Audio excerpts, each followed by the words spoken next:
Hello everyone, and welcome to another Monster Hunter World weapon guide. Today we're going to be working with Gulgoleth's Wail, the rarity 8 Lightbowgun that you can build with parts from Vaal Hazak. And when you take a look at the weapon, it is one of the coolest looking Lightbowguns in the game, which is one of the reasons why it's getting a weapon guide. However, the problem with Gulgoleth's Wail is that it basically gets outclassed by the Devil Joe Lightbowgun, Devil's Madness. If you want to see a guide on Devil's Madness, I already have one of those. I'll leave a link in the description and in the comment section. But since you guys are here for Gulgoleth as well, let's go ahead and break it down and kind of unpack it and figure out why it's not performing as well as Devil's Madness, and kind of like how to get the most out of it if you wanted to use it because you like fashion.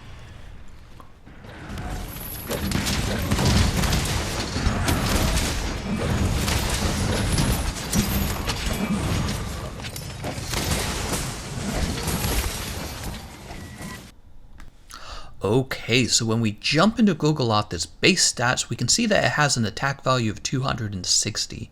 On the Devil's Madness, that value would be 299, or a difference of 39.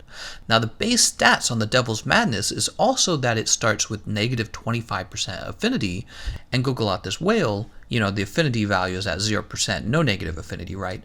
Now that's a difference of 25% affinity, but also a difference of 39 attack. The next problem you have going on here is since Devil's Madness is a rarity 7 Lightbowgun, it actually is able to kind of augment out that negative affinity, so the difference in affinity isn't even that big either. So in the end, Gulgoleth's Wail really just isn't dealing the same damage as Devil's Madness, and there's no way around that basically. It does have a level 2 decoration slot that the Devil's Madness does not have. It makes a little bit of a difference. I would say it doesn't make much of a difference though. When we jump over to looking at the ammo, you'll notice that Gulgoleth's Wail basically has the same ammo as Devil's Madness with a few changes. Gulgoleth's Wail doesn't get sticky level 2 and sticky level 3. I would say that's a downside. It only gets level 1 poison, it doesn't get level 2 poison. Not a big difference. It does come with paralysis, so that's something that it does have over Devil's Madness. And then it comes with sleep, and it comes with exhaust level 1 and 2, it comes with dragon and slicing. So as you can see, they're very similar with just those few changes. But I would say that while paralysis is nice to have, it doesn't make up for all the damage lost. And the fact that you're missing Sticky 3 is actually kind of disappointing, because one of the things I like to do with the Devil's Madness, at some point I go ahead and I KO the monster at least one time. I'll KO the monster for my teammates. You know, this is assuming I'm not speedrunning. And I really like doing that with Devil's Madness. Gulgoleth's Wail, you're really not going to be doing that with Sticky level 1. There's just, it would be way too inefficient. Okay, and another thing I should point out about these two guns, they mod basically exactly the same. So their recoil and reload there's no difference between them. So they're very, very similar. And what that means is we're going to have builds that were very similar to what I just showed you with Devil's Madness.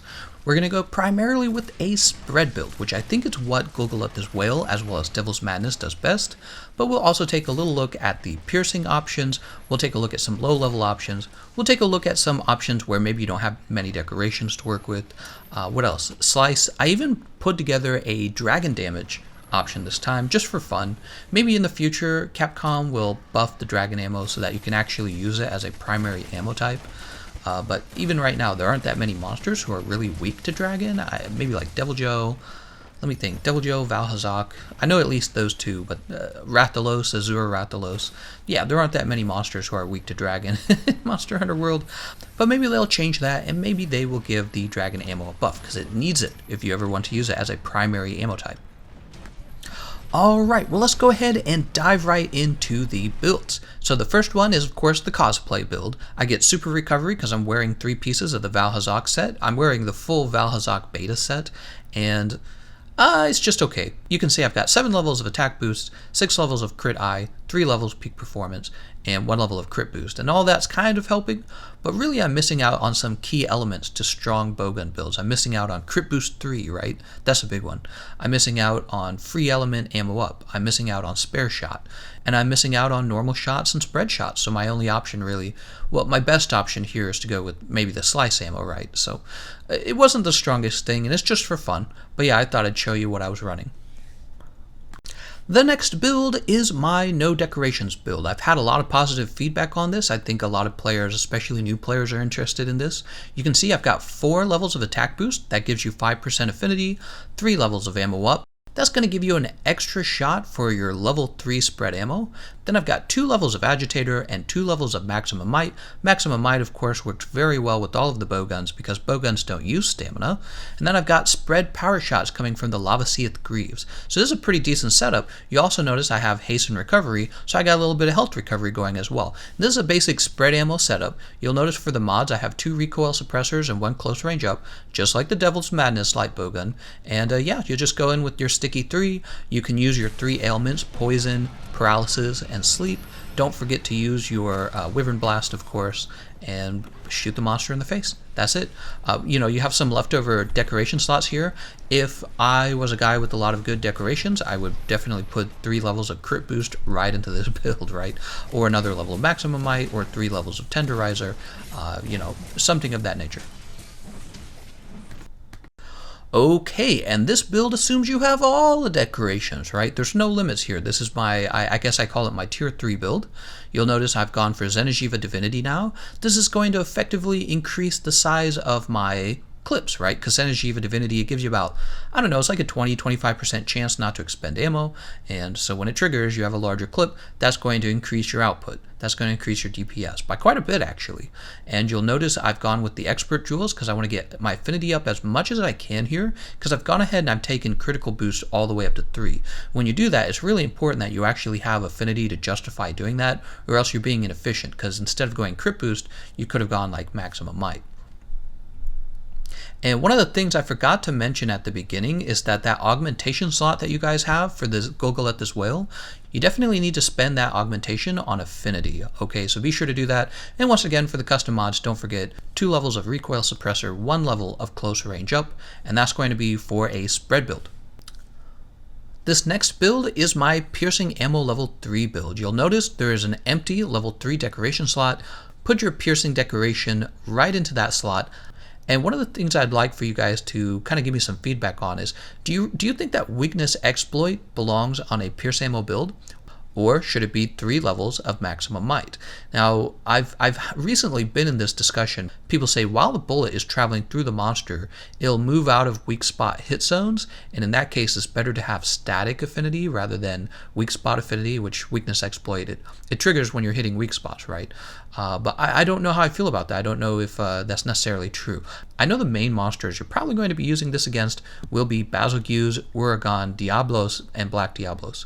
And maybe a few others, like Devil Joe's pretty long.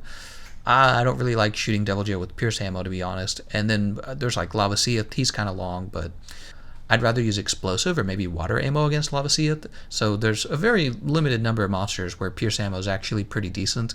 And I feel like I've never really... It's never really felt like I've had trouble dealing crit damage to them. But yeah, I'd love to get some feedback. How do I optimize this?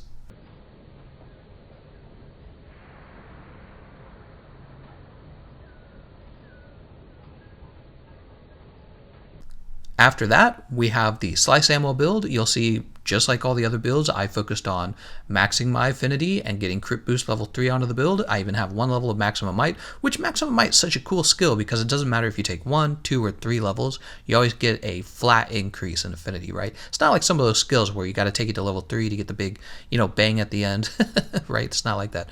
But one of the things you need to notice about the slice ammo is that for the custom mods, I have 2 levels of reload assist and 1 level of recoil suppressor.